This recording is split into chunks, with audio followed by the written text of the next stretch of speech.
medidas de asociación y medidas de riesgo.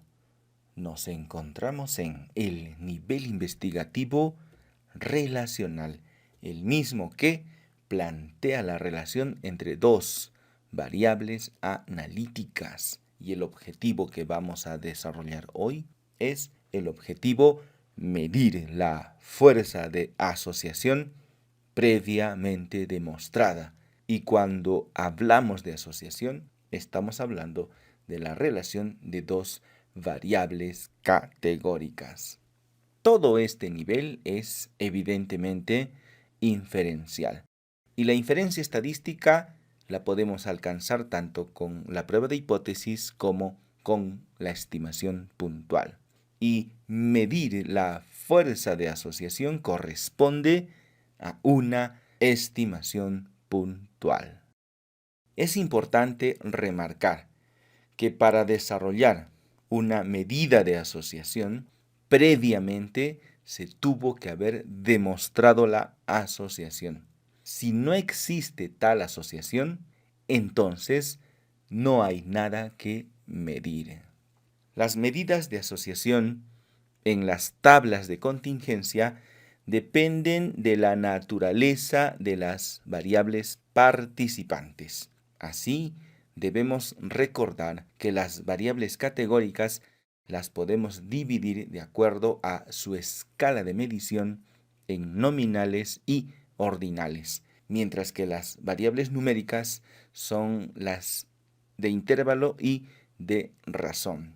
Sin embargo, desde el punto de vista analítico, las variables categóricas se analizan en forma distinta, tanto para las nominales como para las ordinales, mientras que las variables numéricas en escala de razón e intervalo tienen el mismo manejo estadístico. Por lo tanto, bastará con que digamos que son variables numéricas. Y en buena cuenta tendríamos estas tres categorías: nominal, ordinal y numéricas. Existe una infinidad de medidas de asociación. Si trabajamos con variables nominales, como ejemplos tenemos al coeficiente de contingencia, phi, y b de Kramer, que no es más que una extensión de phi, lambdas, coeficiente de incertidumbre. Entrando un poco hacia las variables ordinales, tenemos a gamma de Somers, tau b de Kendall, tau c de Kendall. Aunque claro, algunos a tau b y tau c lo consideran como medidas de correlación y no de asociación, porque se aplican esencialmente a variables ordinales. Y claro, si de medidas se trata, entonces también podríamos incluir a las medidas de correlación cuando de variables numéricas se trata, donde estaría la R de Pearson, la correlación de Spearman. Y podemos reunir este listado de medidas tanto de asociación como de correlación en una tabla, en la que presentamos las medidas más comunes, las más frecuentes. El kappa de Cohen se encuentra como medida de concordancia entre dos variables nominales. La variable tiene que ser la misma. Luego tenemos el riesgo relativo, el odds ratio, que necesariamente se desarrollan para variables dicotómicas. Y luego podemos observar otros coeficientes que son más de corte matemático. Las medidas de asociación las podemos dividir en dos grandes grupos: coeficientes e índices. ¿Cuál es la diferencia? Si en cualquier caso se trata de la división de dos números. Los coeficientes son proporciones y por lo tanto varían entre 0 y 1, pudiendo ser positivos o negativos. Así tenemos al coeficiente kappa de Cohen, que ciertamente varía de 0 a 1, la R de Pearson, Rho de Spearman, que además pueden aceptar valores negativos, en cuyo caso hablamos de correlaciones inversas. Por otro lado, los índices comienzan en 0 y van hacia el infinito, siempre son positivos. Como ejemplo de índice, el más conocido de todos, el índice de masa corporal. Y aquí también tenemos al riesgo relativo y al odds ratio, que bien pueden tener valores de 3, 5, 17, 54, es decir, no hay límite. Se extienden hacia el infinito, comienzan en el 0. Por supuesto que para desarrollar este ejercicio hay que recordar la nomenclatura de consenso. En una tabla de contingencia de 2 por 2, los núcleos tienen una nomenclatura que la podemos identificar con números o con letras, y a partir de esto es que se escriben los algoritmos para calcular estas medidas de asociación. Pasamos a nuestra hoja de trabajo y vamos a comenzar con el desarrollo del planteamiento número 1. Se ha evaluado los niveles de glucosa a través de 2 métodos en un grupo de pacientes hospitalizados. ¿Cuáles son estos 2 métodos? El glucómetro y la medida laboratorial. En ambos casos estamos midiendo lo mismo, la misma variable, pero para ver el grado de concordancia. Esto no es un estudio antes-después, porque las dos medidas son concurrentes e idealmente se debieran llevar a cabo en forma simultánea. No esperamos un tiempo entre una medida y otra. Lo ideal es que si existe un tiempo, este sea el más corto posible o que las dos medidas se realicen al mismo tiempo. Porque lo que vamos a evaluar es el grado de concordancia. Y esa es la pregunta. ¿Cuál es el grado de concordancia entre la medida del glucómetro y la medida laboratorial? Nos vamos a nuestra matriz de datos donde ya tenemos la información de los resultados de la medida del glucómetro y la medida laboratorial para 100 registros, 100 casos, 100 pacientes. Vámonos al menú Analizar, Estadísticos, Descriptivos, Tablas cruzadas o tablas de contingencia. Trasladamos el glucómetro a las filas y la glucosa laboratorial a las columnas. Esto también tiene un orden convencional. El instrumento de screening va en filas y el instrumento patrón va en columnas. Y en el software estadístico, vámonos a estadísticos, seleccionamos capa de Cohen como medida de asociación. Aquí están los otros coeficientes que aparecen en el cuadro, continuar, y en casillas los porcentajes en forma total, no por fila, no por columna, sino en forma global. Continuar y aceptar. Ya tenemos la tabla, la vamos a llevar a nuestra hoja de trabajo, así que la copiamos y la pegamos en nuestra hoja de trabajo. ¿Por qué los porcentajes se solicitan en diagonal o para el total? Porque en la casilla 1, denominada también casilla A, se encuentran las concordancias. Tanto para el glucómetro resultó elevada y para la medida laboratorial también resultó elevada. Y en la casilla D, también sería la casilla número 4, están las concordancias para el resultado de normal. Y esto es distinto al test de Magnemar. Si tú recuerdas, en el test de Magnemar se analizan las casillas B y C, mientras que en la concordancia, capa de Cohen, se analizan las casillas A y D.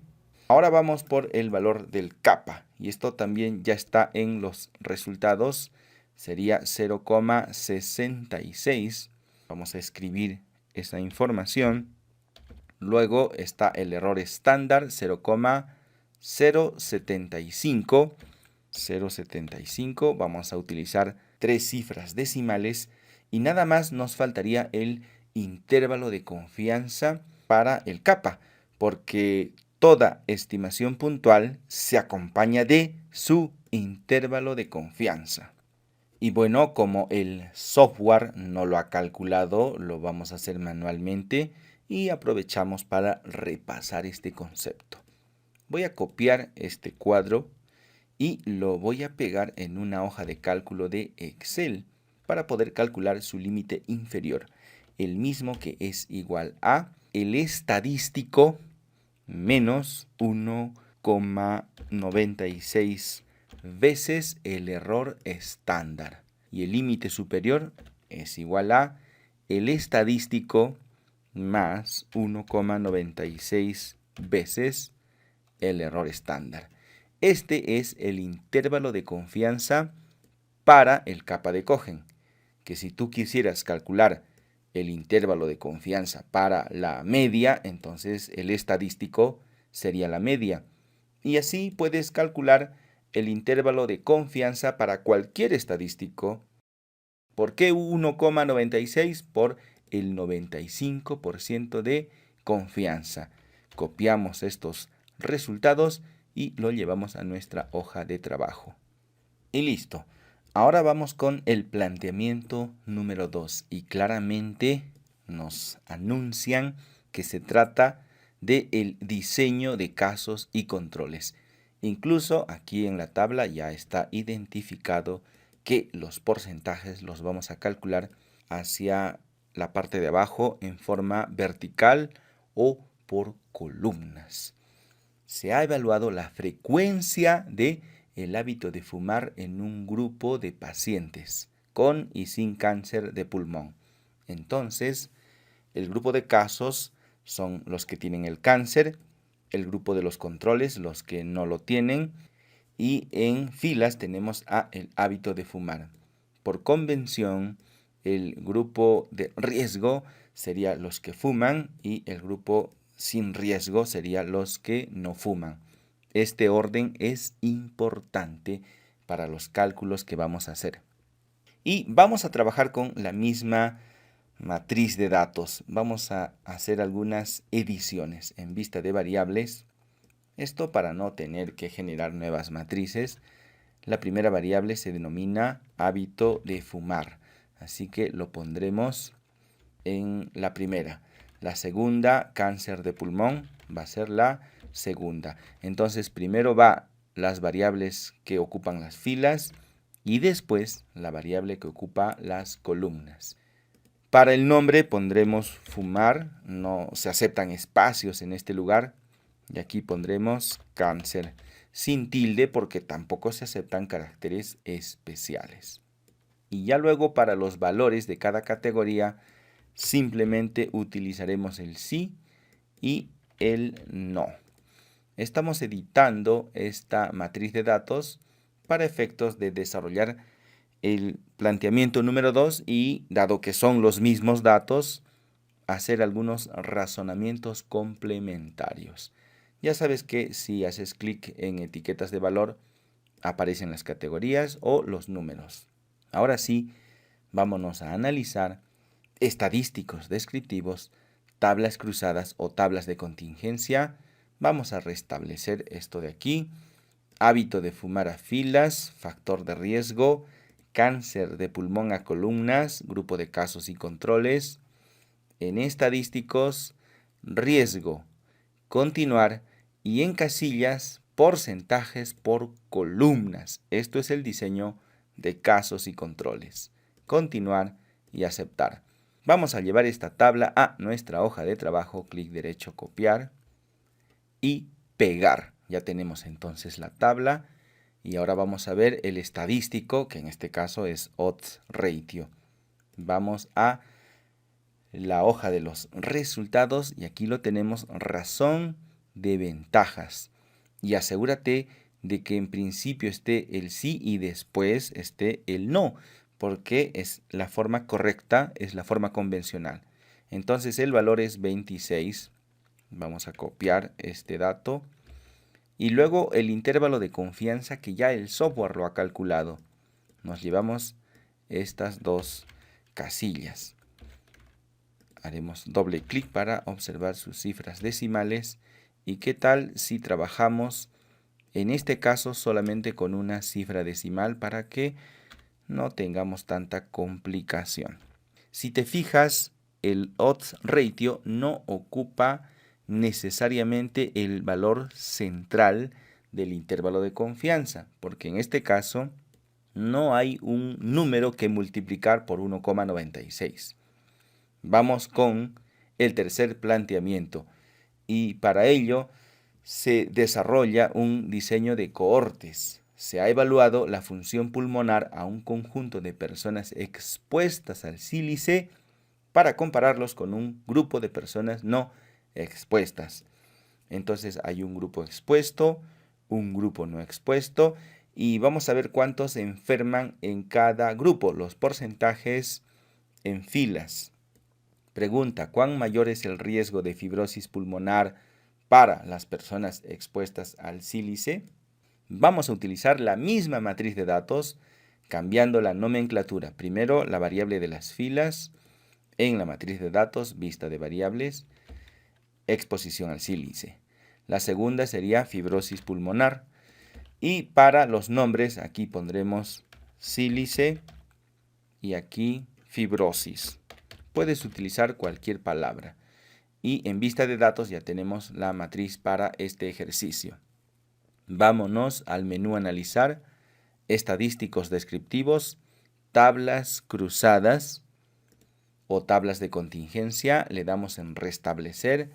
Primero las filas y después las columnas. En el diseño de cortes, primero los grupos expuesto y no expuesto. Y en columnas, la patología que estamos estudiando, la variable aleatoria en este caso. En estadísticos no existe el riesgo relativo, pero vamos a hacer clic aquí para obtenerlo de una manera indirecta. Vamos a continuar y aquí en casillas los porcentajes, pero por fila. Este es el diseño de cohortes. Continuar y aceptar. Vamos a copiar la tabla, clic derecho copiar, lo pegamos y ahora vemos que la incidencia en el grupo expuesto es del 88%, esto es 44/50. Y en el grupo no expuesto sería 22%, esto es 11/50. Y si tú divides 88 entre 22, el resultado es igual a 4. Y ese es el riesgo relativo. Vamos a buscar en la salida del software donde está y aquí lo tenemos. Para la cohorte sí, con fibrosis pulmonar. 4 es el riesgo relativo. Y el intervalo de confianza está al costado, también lo vamos a copiar. Límite inferior, límite superior. El valor del estadístico, en este caso del riesgo relativo, no necesariamente está en el centro de estos dos valores, porque su cálculo también se realiza de forma distinta a la forma clásica. Y ahora vamos a hacer un resumen de los cálculos que hemos ejecutado en este ejercicio. Analizar estadísticos descriptivos, tablas cruzadas o tablas de contingencia. En estadísticos, riesgo y kappa. Kappa es un coeficiente, riesgo es un índice. Continuar. Y en casillas no vamos a solicitar porcentaje, continuar y aceptar. Entonces, la forma de obtener los porcentajes dependen del estudio que estés realizando. Y el estadístico, el estimador de riesgo, dependerá del diseño que estemos ejecutando. Y este es el criterio número 5 para seleccionar un procedimiento estadístico. Recordamos, criterio número 1, nivel investigativo. Criterio número 2, objetivo estadístico. Criterio número 3, tipo de variable. Criterio número 4, tipo de estudio. Y criterio número 5, el diseño del estudio.